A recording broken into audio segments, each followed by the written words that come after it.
ಬಸವನ ಬೆಳಕೆ ಎಲ್ಲಾಡಿ ಬಂದೆ, ಭಾರತವೆಲ್ಲ ಸುತ್ತಾಡಿ ಬಂದೆ ಎಂಬ ಸಿದ್ಧಯ್ಯ ಪುರಾಣಿಕರ ಮಾತು ನಮ್ಮೆಲ್ಲರ ಸ್ಫೂರ್ತಿ. ಆದರೆ ಇಂದಿನ ಜಾಗತೀಕರಣದ ಕಾಲದಲ್ಲಿ ದೇಶ ಮತ್ತು ಭಾಷೆಗಳ ಗಡಿ ಮೀರಿ ಬಸವ ತತ್ವಗಳನ್ನು ಜಾಗತಿಕ ಸಂದೇಶವಾಗಿ ಇಡೀ ವಿಶ್ವಕ್ಕೆ ಪಸರಿಸುವುದು ನಮ್ಮೆಲ್ಲರ ಆದ್ಯ ಕರ್ತವ್ಯವಾಗಿದೆ.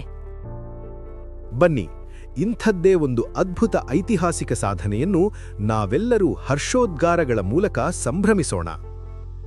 ಅಮೆರಿಕದ ಕಾನ್ಸಾಸ್ ರಾಜ್ಯದ ಗೌರವಾನ್ವಿತ ಗವರ್ನರ್ ಲಾರಾ ಕೆಲ್ಲಿ ಅವರು ಮುಂಬರುವ ಏಪ್ರಿಲ್ 20, 2026 ಅಧಿಕೃತವಾಗಿ ಬಸವ ದಿನ ಎಂದು ಘೋಷಿಸಿದ್ದಾರೆ. ಇದು ನಿಜಕ್ಕೂ ನಾವೆಲ್ಲರೂ ರೋಮಾಂಚನಗೊಳ್ಳುವಂತಹ ಐತಿಹಾಸಿಕ ಕ್ಷಣ.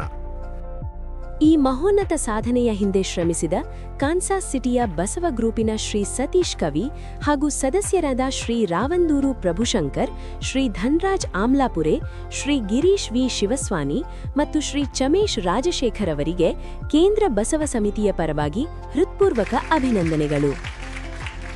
ನಾವೆಲ್ಲರೂ ಹೀಗೆಯೇ ಒಗ್ಗೂಡಿ ಕೈಜೋಡಿಸಿದರೆ ಗುರು ಬಸವಣ್ಣನವರ ದಿವ್ಯ ದರ್ಶನವನ್ನು ಜಾಗತಿಕ ಮಟ್ಟದಲ್ಲಿ ಬೆಳಗಲು ಸಾಧ್ಯ ಎಂಬ ಅದ್ಭುತ ಸ್ಫೂರ್ತಿಯನ್ನು ತುಂಬಿದ ನಿಮ್ಮೆಲ್ಲರ ಈ ಮಹತ್ ಕಾರ್ಯಕ್ಕೆ ನಮ್ಮ ಅನಂತ ಧನ್ಯವಾದಗಳು.